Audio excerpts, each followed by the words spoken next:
শুধু ইউএসএতেই 150 মিলিয়নেরও বেশি মানুষের কাছে লিমিটেড ট্রান্সপোর্টেশন আছে, তার মানে প্রায় অর্ধেক জনসংখ্যা।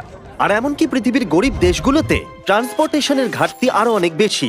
1 বছর আগে যখন আমরা কেনিয়াতে শুদ্ধ পানীয় জলের ঘাটতির কথা জানতে পারি, তখন আমরা ওয়াটার ডেলিভারি যারা করে তাদেরকে অনেক বাইকস দিয়েছি, কারণ তারা প্রতিদিন 10 মাইলেরও বেশি ভারী সাইকেল নিয়ে যাতায়াত করে মাত্র $7 করে রোজগার করবার জন্য।